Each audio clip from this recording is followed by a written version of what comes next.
Okay, okay, okay. Are we here? Why is there no live chat? I should be seeing a live chat here.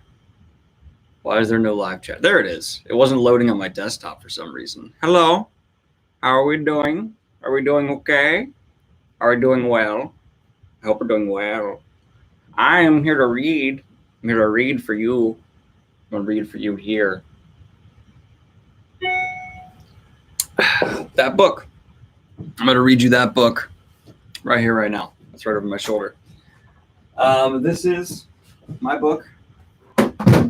That's my YouTuber plaque falling on the ground.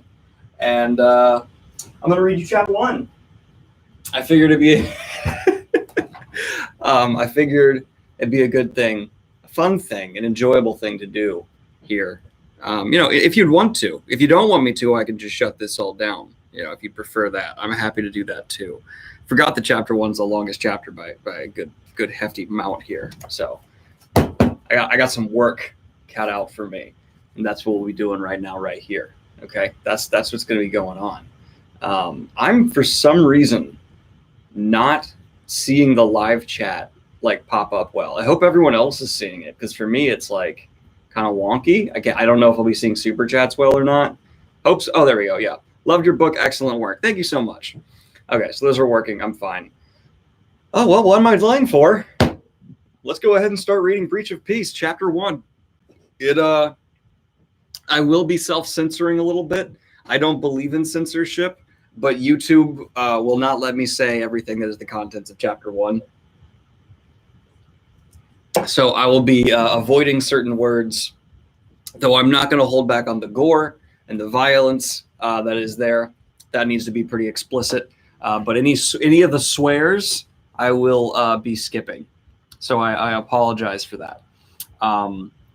But so for me right now, high desk now. I'm on I have a standing desk, so I can make it go up and down. It's the cheapest one you can possibly get. Footage to book the day. Good. I'm glad, Ali. No. Why no? Will this be archived? It'll be put on Patreon. It will be put on Patreon. Replace the swears with funny words. I'll say frick. I'll say frick. All right. I'm just waiting for as many people are going to get here. I don't want to start and have 300 people show up and then be like, hey, I missed the beginning because I feel bad. Mr. Daniel Green, do you have any relation to Mr. Green of Clue? No, we spell it differently. Love your book and new office and your shirt. Oh, thank you. It's a good company. All right. So, okay, we're going to hit, as soon as we get 400 people here, I'll go ahead and start going. I'll say frack because I'm a Battlestar Galactica fan. I'll say frack. That's fine. And, I wish I could do some kind of oh, we hit 400. All right. No worries. Let's go ahead and start. We got 400 people here. It's time to do a dramatic reading of Breach of Peace. Worked an 11-hour shift today, and this is the best way to think to end it. Oh, thank you so much, Bailey. I appreciate that. Okay. Who's ready for some child murder? I sure am. That's the number one piece of feedback I've gotten from friends and family has been I didn't think you would write this. And I'm I did. All right. This is literally destroying the environment. I have no idea how I'm destroying the environment, but I'm sorry. Okay, let's go ahead. Graphic content warning. Let's go. Reading your video title has made me waiting your next book on exciting highlight. Oh, good. I'm glad. All right. I need to do my best narrator voice. Okay, so I don't know if you guys know this or not. I did narrate a book once, so I have a narrator voice. It was a fracking joke. Oh, okay, good. Oh, because fracking. Yeah, I got you. All right. I'm going to go ahead and begin now. No more further delays. No more putting it off. Just jumping right on into it and going. I'm a little nervous, if we're being honest. I'm a little bit nervous. I'm a little it's a lot because I'm dyslexic. It feels like I'm going over a hurdle. It feels like I'm a little I'm overcoming a dyslexia thing. Don't judge me too harsh. So I appreciate the patience. And again, thank you, Felix Ortiz, for the extraordinary cover art. My book would not be half of what it is without his insane cover art. And I have to fill the shoes, or if you get this an audio book right now, I'm filling the shoes of Michael Kramer and Kate Redding, because that's the experience you get if you buy an audiobook. Okay, so let's go ahead and start. Oh, hi, Pips. Oh, you guys want me to show you Pips first? I can show you Pips real quick. He's actually in here for once. Let me grab Pips. We can start after I show you Pips. Come here, buddy. Hi. I love you, buddy. Aw, you cutie. No, don't get on your back and show me your belly. I'm not looking at your belly. I want to show you off to the people showing up to me to read. I don't think they figured out that it's a joke, and I'm not actually going to read it yet. Okay, so hi. Here's Pipbumsh. He's the cutest. Well, I'm kidding. I am going to read it. I'm just making a joke. Oh, he wants to be put down. I can feel him tensing. He's a little moody when you pick him up. Sometimes he loves it, and other times he's like, All right. And one last final thing. Thank you, Evan Winter, for the sensational back quote. I'm sure that's getting me sales. Is this the most up-to-date copy, or is this one of the old ones with a mistake? I need to make sure it's not the old ones with a mistake before I start. That would be embarrassing. Let's see. Nope. Okay, this is the corrected one. That's good. That's good. All right. Let's go ahead and talk about the font choice. So I chose a font that I thought was. I'm so sorry. Okay, we'll start. I'm sorry. I'm sorry. I will actually start now. I'm out of drink. I need to go. No, all right, let's go. I'm so sorry. Whew, okay. Chapter 1. The crime. The scene at the front door was seared into Khalid's mind. A child, hanging by a chain from the second-story window. His swollen, bloody face confronting her as she approached the manor. Protocol was to leave the location of a crime scene untainted for as long as possible. Khalid had nonetheless ordered a beat cop to remove the horrid sight. The boy, no older than 10, deserved his dignity. But the chain was thick, and the officer was still sawing away. Now Khalid stood before the servants of the manor, assembled in a stunned silence. We won't rest until the truth comes to light. God bless. God bless, the staff echoed, some through tears. Khalid turned to Rollins, standing behind her, reached into her coat pocket, and pulled out her notebook. Have we counted the dead? At least 6, ma'am. Still checking all the rooms, Rollins said. The Reed-like sergeant was the best the 7th Precinct had to offer. His age had slowed him down, but he still managed a crime scene better than most. We are checking the surrounding grounds for anything out of the ordinary. Inspector Chapman is already inside the house, making his analysis. Chapman gets first look. Fucking great. The next question hurt to ask. Did we find what was missing of the boy? Rollins inhaled slowly before responding. No, ma'am. So that's the first little exchange. Hope that's to let you know it starts a little dark. I hope that's all right. So wait, did I forget to censor it? I didn't. Whatever. If I get demonetized, it's whatever. I want to give you the authentic experience here, so that's what we're gonna do. So we're gonna go for the authentic experience. I did a swore. I'm in narrator mode. When you're in narrator mode, you got to read what's on the page. There's no breaking. You got to do it. So I thought I could break it, but I can't. All right. Khalid walked to the house, her head down in thought. Rollins followed close behind. The morning air was wet and cold. The downpour from the night before had evaporated. Now all that remained was the mud and fog. Khalid's feet squished along the ground. Considering the manor's distance from the city, Khalid expected to hear some morning bird songs or country hounds barking to protest their disturbed routine. Instead, the land itself seemed to hold its breath, as if haunted by the events from the night before. Against the silent backdrop, the rumble of carriage wheels announced the arrival of more officers to protect the scene. How much information do we have of the family? She asked Rollins, averting her gaze from the front door. The sergeant pulled out a notepad. What do you already know, ma'am? Khalid thought back to the report she had read in the carriage ride over. Pruitt family, loyalists to their core, perfect record on paper. Head of the family, Charles, made his money in manufacturing, mostly providing for the war effort. Providing what? Steel. Rollins coughed. Khalid realized she was taking a drag from a cigarette she didn't remember lighting. The damn things had become as natural as walking. Rollins had made it well known he hated their acrid smell. Completely right, ma'am. Roland turns the page. One daughter and, he glanced at the house. One son. The matriarch, Marie Pruitt, oversaw the import of countless cultural goods to the capital. Oh, I'm gassy. Sorry. Oh, man. So, that's the Daniel narration experience. Sorry, guys. Hey, you're getting the unedited, uncensored one. He says, chugging more fizzy drink. All right. I apologize. Let us continue deeper into the story here. Okay.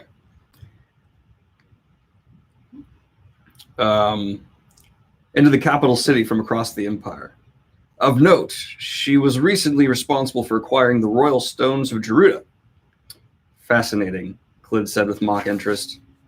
The southern nation of Gerudo had come under imperial rule about 5 years ago. Oh, I'm gassy. I thought that was part of it for a second. Naomi, stop. This is not the time. I'm in serious mode. You can't make me laugh. God. All right. Many of their royal artifacts have been taken to be displayed in the Museum of Kingdoms. Were they socialites? Rollins lifted his gaze from his notes. Ma'am, how often do they go to those royal parties in the city? The shit rich people live for. We don't know that yet, ma'am. Clyd snatched the notebook from Rollins' hand. She wrote down 3 addresses, then handed it back. Find their address book. If any of those are in there, let me know. Yes, ma'am. And Rollins? Yes. Clyd indicated her cigarette. I'm sorry. He nodded and headed for a side entrance to the manor. Clyd noticed a workman's shed, roughly 50 meters from the manor. Something that had been bothering her suddenly came into focus. Are we good? Am I missing anything important? No? Cannon? I'm sorry about the burp. I'm sorry. I did a swore again. I know. I told you you're gonna get the unfettered experience. So if the swores bother you, you're welcome to bounce. Apologize. I'm sorry. Okay. I'm literally losing viewers. That's what makes this funny. As I burped, I dipped in viewers. People heard me burp and they're like, I'm out. Dipped. Okay. All right. Sorry about that. She walked halfway over the shed. There was a medium-sized window on each side, but only one reflected the foggy morning light. The other was a dark maw. It poured rain all last night, she muttered to herself. What are the chances a family this rich has a staff too sloppy to close a shed window during the storm? Clyd tossed her half-smoked cigarette to the ground. Nasty habit. Really must stop. She looked around. Every hedge was trimmed to perfection. No forgotten tools lay around. The exterior of the house itself was immaculate. Unlikely. Clyd now saw a small padlock dangling from the shed's door latch. Can't open it from the outside without a key. Can't open it from the inside if it's locked, which means she was close enough now to the window. I'm sorry. She was close enough now to see that the window had, as she thought, been smashed. I'm actually the book is right. I'm screwing up certain words in my narration, and it's like, oopsie. Daniel's making oopsies. Okay. I'm sorry for the burp. I still see people complaining. I didn't mean for that to happen. I think it's hilarious. Good.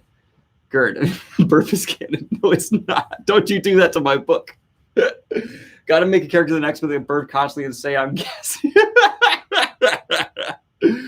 Oh man, this is perfect right now. This is going exactly how I wanted it to. I'm being dead serious. Okay. Where did I stop? Arriving at the shed, Clyd noted there was no glass on the grass outside. Smash it, bird to climb in. So we have, she leaned in. Yep. Blood on the shed's floor. Never climbed through broken glass. Clyd pulled out her notebook and noticed another cigarette burning in her hand. Damn it.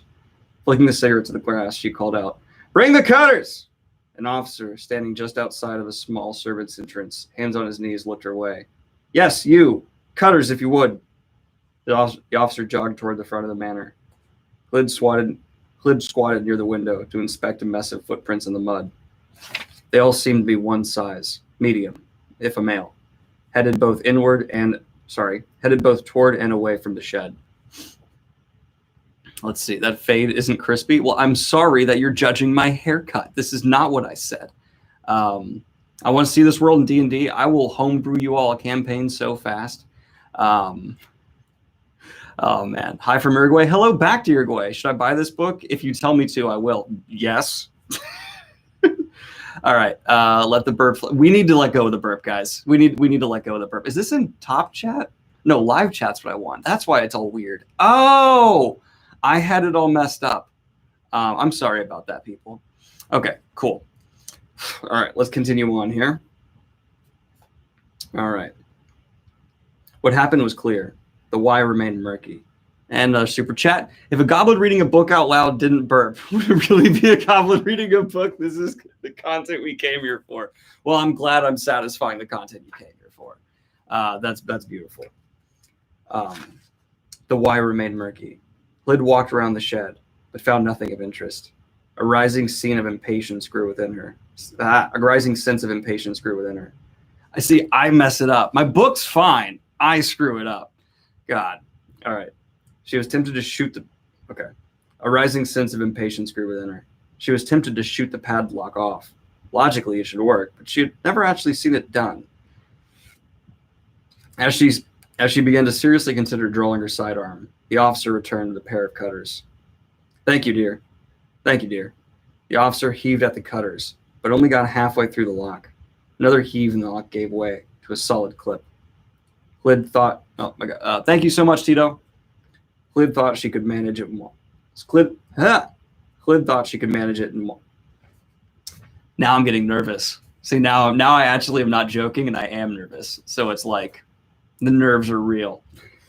I'm going to restart that. Okay. The officer heaved at the cutters, but only got halfway through the lock. Another heave and the lock gave way with a solid clip. Lyd thought she could manage it in one. True, she had plenty of time and attention to... Blah. I think this sentence is clunky. See, now I'm judging my own book. True, she'd had plenty of time and attention to exercise for the last couple of weeks, but she was generally unimpressed with officers' tendency to not keep up with fitness after basic training. I don't like that sentence. I need to rewrite that to make it better. Daniel can't read, confirmed. Jay, get out of here, you bully. All right. Well, this is lavish. Lyd had never seen a shed so clean and organized. Granted, she had not been in many royal sheds, but this was bordering on ridiculous. She took several beats to take in the room. Clearly, the floor was regularly swept and polished. Most of the tools looked like they had never been used, though this was unlikely, given that the grounds were equally pristine. Either compulsively replaced or cleaned, more likely cleaned. Lyd searched his face for a name. Smits. What do you think happened at the window? The officer looked nervous under her stare. I assume that's men footwear in the prints? Yes. Only one set? Correct. Someone broke in looking for a weapon, I'd say. Thank you so much, Trope Pie. No one expected Goblin to read anyways. I'm just, you guys can bully me all you want. It's fine. But yes. All right. Let's see. If they were a woman's footprints, you'd have a different theory. Lyd took another unconscious drag from a cigarette. I didn't say that, but have you met many Imperial ladies, ma'am? I've not had the pleasure. They aren't the type to run for a weapon. With the looks of this place, someone would have come to this shed last night looking for two things, a weapon or a place to avoid death. Only one set of prints, so no chase. The royal men like to think they're heroic. I could see one coming here with the last stand in mind. Well done. I believe you're correct. Lyd wasn't so sure about the officer's remark about upper-class gender politics, but everything else added up. She came to a stop. But what tool would I take? Lyd scanned the whole room once again. With a place this organized, it should have been obvious if something were missing. Should I get one of the workers, ma'am? I'm sure a gardener would know the shed well enough to spot... No, Lyd cut in. We don't want to bring any possible suspects in here until we've swept it repeatedly. Sorry, I saw another one. This is premium content, dude. Amazing and awesome live reading of your book. Inspirational note. Oh, thanks. I appreciate that, Mike. And thanks for coming to Patreon recently. I keep it all in here. People are paying to be mean. Hey, as long as they're paying. Right, ma'am. Sorry, ma'am. He paused, humor slipping into his voice. It looks fairly well swept to me, ma'am. Yes, this place is unsettlingly clean. Clyd hardly even finished the sentence. Her mind was focused on the room now, and barely registering the officer. Even the floor was clean. Who in the hell cleans their shed floor? The only sign of disturbance were the broken window and a smear of blood on the sill itself. Likely to have happened if the man climbed back out. Too much blood to be an immediate result of the gash. It would have welled up over several seconds. You're doing great, Green Goblin Man. Oh, thank you so much, Sammy. I did this professionally for like a month, so obviously. Okay, Smits. Here's what I know so far. A man came down to the shed after noticing something horribly wrong at the house. We know it was not one of the staff. None of them are hiding cuts. This man did not possess a key, possibly one of the royal family. They don't carry things like keys to sheds. So he smashes the window. The door is locked from the outside, so he crawls back out the same way he came in and leaves a smear of blood in the windowsill on the way out. I suspect he did this past midnight, after the rainstorm had peaked. Otherwise, all that blood would have washed away. Throat gurgling? Am I gurgling in my throat? I'm sorry. What we don't know is what our mystery man snatched. We also don't know if he had been in the house when things went to hell, or if he came home and witnessed it from the outside. Either way, he was trying to be a hero. Shame he's probably dead. A different voice than Smith's responded. Well, that was enjoyable. That voice snapped the world back into focus. A grin spread across Lyd's face. Heart beating just a bit faster. She stood and saw her husband, Samuel. Samuel had been away for 3 weeks. Sometimes inspectors were called to investigate matters in smaller towns to help maintain justice throughout the empire. Samuel had just been handed a simple case. One could hardly do more than 3 weeks. Oh, well, I messed up that sentence. Thank you so much, Samantha. Samuel must have been handed a simple case. One could hardly do more than Samuel must have been handed a simple case. One could hardly do more in 3 weeks than travel to the province, turn around, and come back. Sorry. Been watching a long time and so happy to see you succeeding. Can't wait to read the book. Oh, thank you so much, Jimmy. Clyd would have run to kiss Sam, but Smith still stood in the corner, fiercely writing in his notepad. She settled for walking over and giving Sam a hug. He placed his hand on her face before recomposing his professional demeanor, stepping away and looking around the shed. Thank you, Miles. Super excited to read more from the world of Breach of Peace. Oh, thank you. I'm improving drastically. Prologue for book 2 is already on Patreon, and I think I'm stepping it up already. Hope so. I'm seeing errors here that I'm like, I did that? I got in this morning, Samuel said. I went to the station after I saw you weren't home and was told you were out here on a homicide. A grin pulled at his cheeks. It was something Clyd loved dearly about him. He would do whatever it took to be around her more throughout the day, even visit a murder scene, and would do so with a smile on his face. You couldn't have been far behind us, Clyd said. We've barely been here half an hour. After going over the observations, she asked, any clue what could have been taken? Soil knife, I would guess, Samuel said. Nobles are taught to defend themselves with knives, even if they carry a gun. I don't see a soil knife in here, and if I were going into a house with one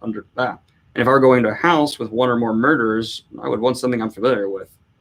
I believe it was the patriarch, Lord Pruitt himself, who came here. Any of the young dead men inside would have already had a knife on them. The older men probably stopped carrying one, even decorative, ages ago. See, my brain like auto replaces words. It said ages ago, but my brain's like frantically trying to overcome dyslexia. So it's like years is the right word. Say years. The dyslexic goblin reading like champion. Well, thank you. That's a lot of years of practice to even be this good. And I know my haircut got janky. I cannot find a good barber in Richmond to save my life. Thank you so much, Omega Roth 666. Unrelated question: Are you going to get more Mistborn tattoos? Nah, one per series. I like the swores and burps, just perfectly timed comedy. Thank you. This is great reading along with my copy. Thanks for the amazing content. Oh, thank you, man. I appreciate it. I'll go over some of the mistakes between the initial draft of the book that actually got printed in the final one. If you guys want at the end, that could be fun. All right, let's go. How many dead inside? Samuel asked. Smith looked up from his notes. The whole family, plus what appears to be 2 guests, 6 in total. But the family was killed differently.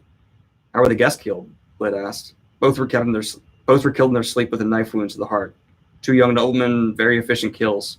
Smith paused. Have you been inside yet, ma'am?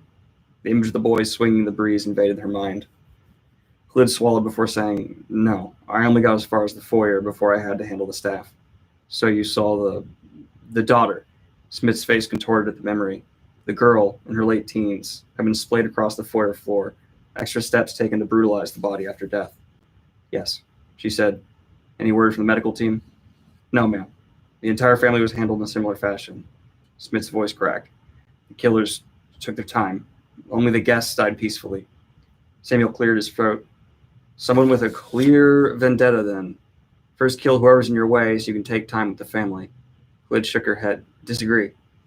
What if I missed? More than one killer. The guests in bed, each killed by a direct stab wound to the heart, but no disturbance. And those are the least involved kills. One person could do that. One person could do what was done to the boy, but the daughter, that requires more. The image of the teenager's splayed ribcage danced in her mind. Plus, a house full of victims and no escapees. Samuel cocked an eyebrow. So why not a vendetta?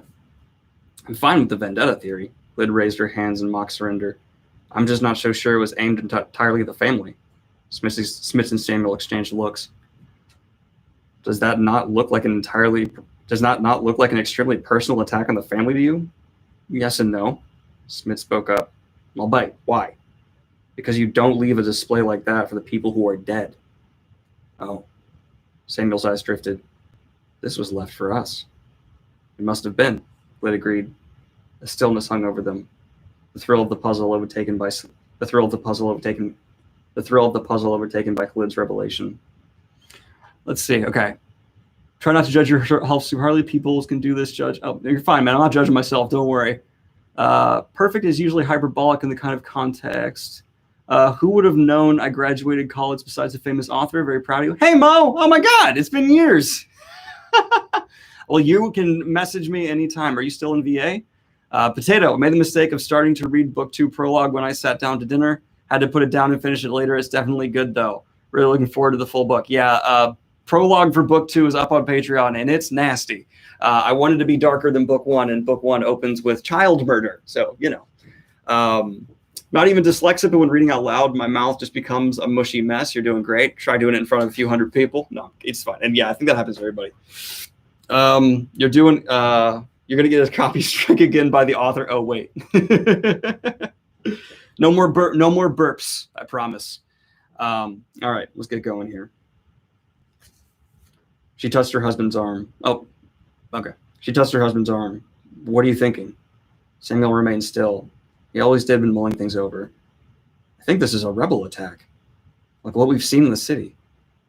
Color drained from Smith's face. You think it's related to the attack on the market last year? Lyd answered, what happened here was clearly meant to send a message. This will spread. No matter how hard we try and stamp it out, the rumors, eventually the people will know the royal class has been hit in an extreme way. Thank you so much, Nadine.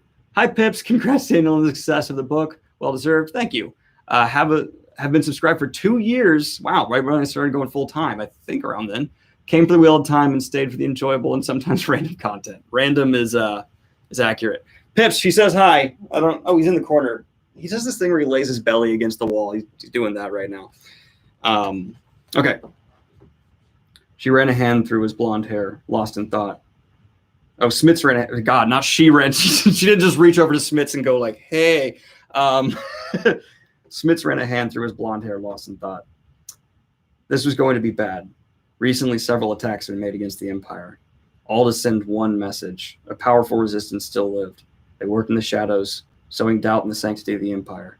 Explosives had been set off in crowded city streets. A shooter had walked into a market in the very capital, and with the help of unknown conspirators, massacred dozens.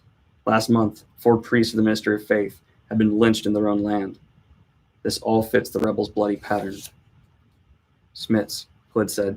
Yes, ma'am? When we get back to the precinct, I need a report on your theories. When we get back to the precinct, I need a report on our theories. Mark your missive top priority and confidential, and send it to the Ministry of Defense. Smits nodded and turned toward the manor, but Samuel grabbed his arm. No word of this to the other officers. Not until we know more. Smits hesitated, as if he took offense to the order. Of course, sir. Samuel released him. Hood drew her husband's attention. That wasn't necessary. Smith knows to keep quiet. Samuel grimaced. I just know how officers can fucking gossip. He gestured toward Smith's receding figure. The new ones might as well grease their lips every morning. Hey! Hood pulled Samuel's chin towards her. What's gotten into you today? You love the fresh recruits. I've seen you put your reputation on the line. I've seen you push your reputation on the line to back even the freshest recruits theory. Samuel met her gaze with his black eyes, a rare genetic trait that accompanied equally dark hair that clashed with his pale skin in a stunning way. Wrinkles now creased his face, and his hair showed the slightest thinning at the edges. But Hood loved that. Those lines were the fulfillment of the promise Those lines were the fulfillment of his promise that they would grow old together. Besides, Hood now spotted a few wrinkles of her own. Samuel grabbed her hand from his chin and kissed it. He leaned down and their lips met for several thumps of a heart. I'm not sure, just something in the air today. Samuel backed away and adjusted his coat. The case in the country was about stolen chickens. Hood had to process what he had said, then burst out laughing. The local sheriff asked for an inspector for a case about stolen chickens. Samuel smiled at the absurdity as well. The letter the precinct received from the sheriff had been oddly cryptic. The chief had debated for an entire afternoon whether or not the case was worth sending an inspector. Clearly, he had made the wrong choice. Samuel reached into Hood's pocket for a cigarette. Over 30 birds, gone without a trace. He lit a cigarette. Hood lit one of her own. How the fuck do you steal and hide 30 birds? Samuel blew out a puff of smoke and said, I left my second there to figure out just that. Hood in the middle of a drag, coughed it up with laughter. You left your apprentice there, alone, to deal with farmers. He's a bright kid. A mischievous grin spouted on his face. I'm sure he can handle it. Okay, sorry, got a couple chats I needed to respond to. Thank you for getting me into reading. Much love. Oh, thank you, Adam. I love hearing that. Luke, how many books did you write, Daniel? I mean, before being published. This is my first completed story that I would say is book length. Okay, let's we're almost done with chapter 1. No, we're not. We got like 5 more pages. Let's go, boy. All right. Once they arrived back at the manor, any trace of humor had left them both. The steel chain had finally been cut, and the boy was being placed on a stretcher. The chain had been locked tightly around a support beam inside. It had taken 2 officers and ruined several tools. Many of the medical team now worked to get the boy's injuries documented and his cause of death confirmed. Due to the amount of trauma to the body, Hood doubted it was the hanging that had ended his life. They watched, only a few meters away, as the examination was conducted on a table brought by the medical team. Several moments passed before Samuel said, Did you order him down? Yes, Hood replied. Samuel went silent. I know it, she inhaled. It might mess with some evidence, but I can't leave it shut. You made the right call, Samuel cut in. You can't be animals like them.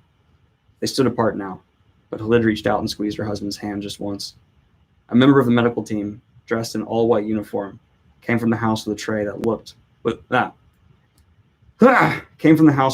what looked like body parts. Samuel whistled and caught the man's attention, waving him over. The boys? The medical man wore a mask, but his voice only conveyed... The medical man wore a mask, but his voice alone conveyed rattled nerves. We believe so. Thank you, Bobby. Fairly new subscriber, found Kings of the Wild. Thanks to you. Good, great book. Great job, Breach of Peace. Appreciate it. Great, appropriately simple style for world building. That was something I actually went for. No spoilers in the chat, please. Let's see. Samuel reached in his pockets and pulled out a pair of leather gloves. He began his own examination of the body parts, lifting one from the tray of the medical man in front of him. The man began to protest. Sir, do you really? Yes. Samuel did not even look up. No offense, but once you start with your preserving agents, a lot is lost. As Sam went over a portion of an arm, a foot, and something Clyd was not that. As Sam went over a portion of an arm, a foot, and something Clyd could not even recognize, she stepped over to watch the examination of the hanged boy more closely. The 2 medical men rolled the boy over on their table, revealing several puncture wounds on his back. More notably, the child's head lolled at an unnatural angle. Clyd's stomach heaved at the sight, forcing her to look away. I can do this with adults, but almighty. Averting her gaze from the brown-haired child, she decided to simply ask one of the 2 working what they had found so far. The woman maneuvering the child's body answered Hood's question. Hood scribbled furiously, Some of the medic's insights were actually decent. The cause of death was almost certainly the puncture wounds in the boy's back. They bled the most, and were messier than the rest. His arms had been severed at the elbow, chunks of flesh ripped away from his stomach and calf. Gruesome. God, I'm sorry. Chunks of flesh ripped away from the stomach and left calf. While gruesome, were not as bloody as they might have been expected. And the eye? Clit asked. We don't know. The woman's voice remained cool and smooth. No one's found it yet. Thank you. That's about the end of the extreme gore of this chapter, so sorry about that. My first SC was mean. I'm sorry. If it's going to pay mean. No, you're totally fine. I'm not actually taking. People can be way meaner. I get it's a joke. We're all giving each other crap. It's banter. I love y'all. Okay. All right. Thank you. Clyd meant that in multiple ways. Medical teams were dedicated to saving lives. Being called to a scene like this was, she knew, doubly painful for them. She walked back over to Samuel. What did you see? You're right. This was for us. Clyd couldn't help but look back at the boy. What confirmed it for you? Okay, there's more gore. I lied. I apologized. I forgot. There's a lot more gore. Sorry.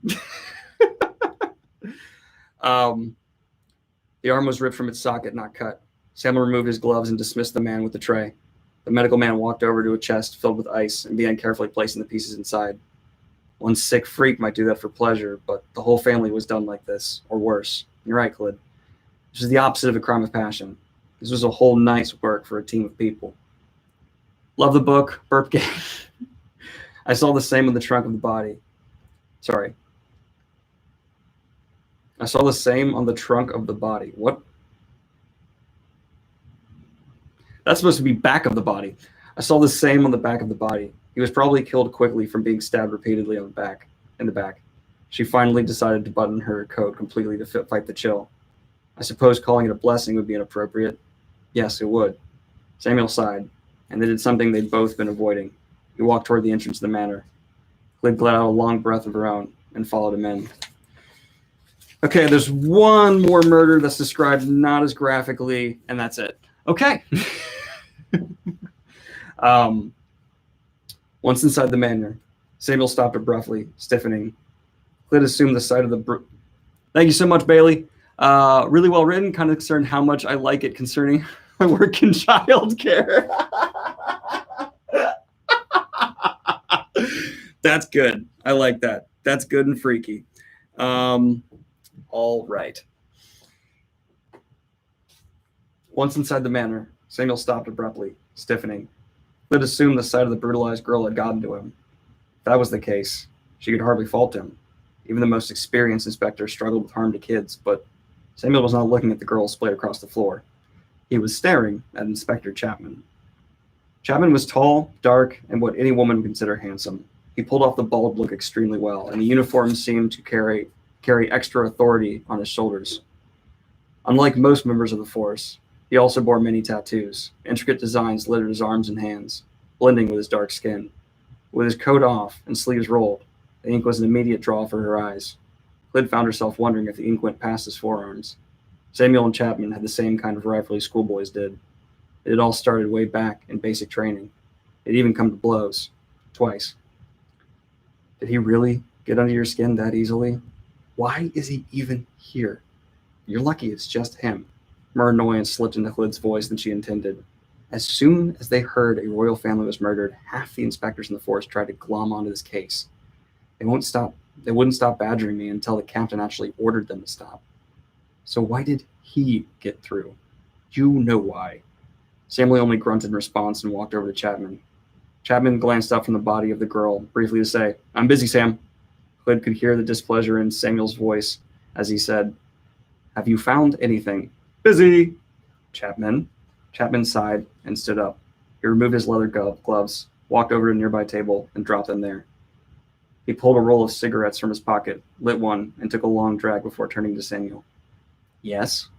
Samuel let out an exasperated sigh, looked over to Clyd, looked back to Clyd, leaning on the doorway, and pleaded for help with his eyes.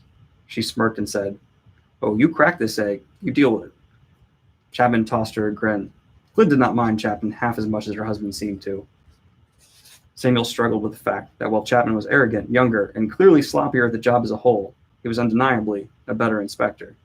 Chapman had the highest rate of solved crimes in the history of policing, not just in her precinct, either, the highest in the entire continent. Samuel squared his shoulders. Would you care to elaborate? If we must. Taking in the room, Chapman made a sweeping gesture with one arm that nearly smacked the cigarette out of Samuel's hand. As he did, Clyd noticed a slight tear in Chapman's right jacket pocket. Where to begin? He made a show of looking at the corpse on the ground. The girl, sorry. He made a show of looking at the corpse of the girl, to the banister above, and back to the girl's feet. Chapman then squatted low and stared intently at some blood smears before stepping over the body and walking into a small study. Clyd followed him in first, grunting in displeasure. Clyd followed him in first, grunting in displeasure as his wife reached Chapman's side. Samuel hastened after them. By the time Samuel entered the study, Chapman was already sitting in an armchair, posing with a book he had plucked off a nearby shelf. He sat there, pretending to read for several seconds. Samuel let out a cough. Chapman looked up from his book, feigning surprise. Yes? You were going to elaborate, Samuel said. Or am I meant to infer your thought process from the obnoxious show you just put on? An air of competition filled the room. Chapman made a pistol with his fingers and shot an imaginary bullet at Sam. Spot on. Samuel narrowed his eyes. Well, I saw the girl's neck was bent pretty severely. Correct, Chapman responded. But not just her neck. You gestured up to the banister. Clyd cut in. You think she was thrown off? Chapman exhaled, letting the book drop to the floor. No. Both Samuel and Clyd paused. Clyd spoke first. Chapman, you think this girl jumped on her own? Chapman met her eyes for the first time. I know she did. How? The light of intrigue replaced the competitive edge in Samuel's eyes. He took a chair across from Chapman. How do you know the girl jumped? He emphasized the word "know" heavily. To his credit, Chapman seemed to forgo the stage play for the time being. He replied simply, "Blood smears. The girl dragged herself paces from where she landed. Why not walk? Her legs are broken. If you're thrown from a banister, it's extremely unlikely you'll land cleanly enough to break both your legs. Much more likely if you jump." Chapman emphasized the word "both" in an imitation of Samuel, who either let it go or was too deep in thought to notice. So someone chased her upstairs. In a desperate attempt to get away, she flings herself from the banister, lands on her feet, but wrong. She never had a chance to land right. Chapman was leaning back in his chair with fingers steepled.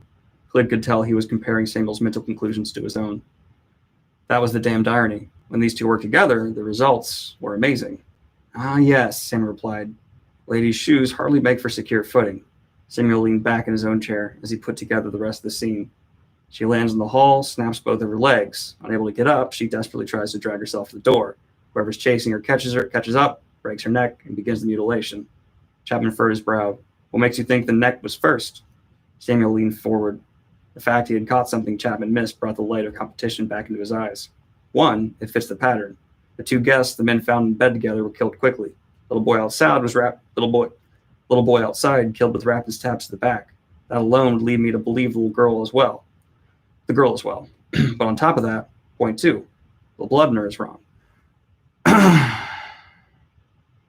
Sorry, I just want to make sure I didn't miss anything. Yes, you are dodging Daniel in real time.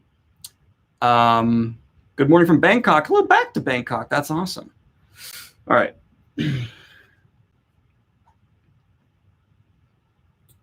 All right. Clyd kicked in. The girl was all localized, Chapman. She wasn't fighting when they tore her apart. The blood smears led up to a relatively clean site. How'd you miss that? Chapman let out a grunt. I was just getting there when the smell of your husband interrupted my cogitations. I hate reading in front of people. Overwhelming everyone with your cologne is not a substitute for bathing. Did you know that, Samuel? Samuel gritted his teeth. I've been on the road. Ah, you've been gone? Samuel stood. Well, I have a matter to investigate. How about you two take the upstairs and I take the cellar? Meet in the middle, I don't know. He rolled back his sleeve, consulting a non-existent watch. Lunchtime. As Chapman had risen, his coat opened just enough for Clyd to notice the holster at his hip was empty. Samuel rolled his eyes and began to walk from the room. Clyd grabbed him by the shoulder, stopping him in his tracks. Samuel looked at her, confused, while Clyd's eyes were fastened to Chapman. She wasn't sure how, but she knew she was about to catch him in a lie. Why is your coat torn, Chapman? Chapman paused imperceptibly before saying, ripped it last night in a chase. Horrible timing, really. The bastard got away and everything. Glid held his gaze as he stepped forward. Must have really been a remarkably fast suspect, chap. She gave him a sickly sweet grin. Everyone knows you're the fastest one in the force. Chapman was always ready with a retort, yet he paused. Guess he must have been. Glid said, and took her husband's forcefully by the arm. But all but marching him out of the room. So that's chapter 1 for Breach of Peace. Links, of course, in the description down below. And the prologue for book 2 is on Patreon. What's really interesting is I have spent a good amount of time since the release of this to now working on prose. And there's so much I want to change and improve. And I'm really hoping book 2 reflects that. But yeah, that was chapter 1. I hope you guys enjoyed the live reading. And I'm willing to stick around for a minute here and do a standard live stream, even though I'm sweaty. Oh, I'm sweaty. Let me put this all back in place. There we go. Nope, stay. Okay, cool. First thing I need to do is turn on the fan because I'm about to die. Hello, how are you guys doing? How's everyone feeling right now? Are you feeling good? I'm feeling pretty good. I love y'all and appreciate you even showing up for a live reading. It means a lot that anyone want to hear that, especially from a non-professional narrator who is dyslexic. But we got through it together, which is a beautiful, beautiful thing. How are we feeling about videos for the week? Gosh, sorry, I'm tired. Anyway, so tomorrow is, I believe, my Akira review. Day after that is going to be my review of Unsold, the first in the Cradle series, which I'm really, really excited to get for y'all. And then after the Cradle review, that's going to be Sunday, so nothing Monday as well. They're my off days. And then Tuesday, Fantasy News. Wednesday, I think a tier list of every book I've read in the first half of the year. And then, John Gwynn interview is planned for that day. And then the day after will be the tier list. And then after that, I have a collab with Amanda the Jedi that I'm extremely excited to get for y'all. She's one of my favorite YouTubers, and her and I have talked a few times. She seems wonderful, and we're talking about a movie in the same way that I talked about Dragonheart 5 or Cursed. So we're going to really get in depth there and talk about a dumpster fire that we both had fun getting into and talking about. But yeah, that's going to be the next little bit of videos. Why is every booktuber dyslexic? Because we all basically have the same. Basically, when you're dyslexic, the therapy is to force you to read a lot. At least it was when I went through it, and so it just gets you in the habit. The geese that flew into the plane flown by Chelsea Schulenberger were in an accident. They were calculated attacked by the Canadian government.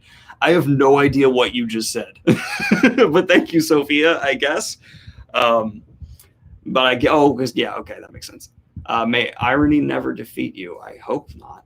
Wait, is there a reading or did I miss it? It ended about a minute ago. You can rewind the stream. I'll be posting this on Patreon as soon as it's done. Of course, I haven't done that the last few live streams because there haven't been crazy.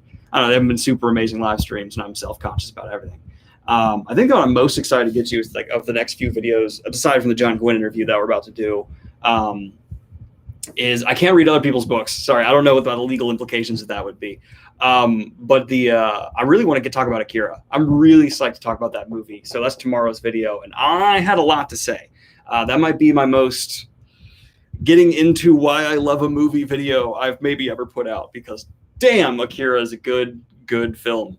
I had some criticisms, but not many. Is the second book a novella? It's bordering on novel length. It's still a novella, and editing probably will cut it way down. But yeah, it's pushing well beyond what I was doing for Breach of Peace. Captain Doubt is still a possible title, but I'm not sure about that. There's a few other titles I'm floating around in my head. But I'm happy with Breach of Peace as a title. I like it being Bop, and Lawful Times is my series name for the prequels. I've also been doing quite a bit of writing in the first actual book of the series, which I'm excited for, and that I'll be hoping to get to you soon as well. I've heard Akira the manga is also great, but I haven't gotten into that yet. Second second book title, Beach of Breece. I went into the Discord and just looked at what was going on in like the Breach of Peace discussion, and it was just people putting like Peach of Breece, piece of peach, beach, beast. So that's the level of discourse I like to see. But my throat's sore. I'm exhausted, and I did my reading, you little goblins. So I'm gonna go ahead and bounce. Can you do a reading collab with you and another booktuber where you read Salmon Chapman and someone as Glid? That'd be a lot of fun. But I would need to organize that. My next collab is going to be with Amanda. And then after that, I think Murph and I have a couple ideas mulling around. I love working with Murph. She's so great. Her and her husband are genuinely like the greatest people I've met through YouTube. They're just, if you haven't subscribed to Murphy to Pierre or Amanda the Jedi, what are you doing? Or Jay. Jay, are you still here?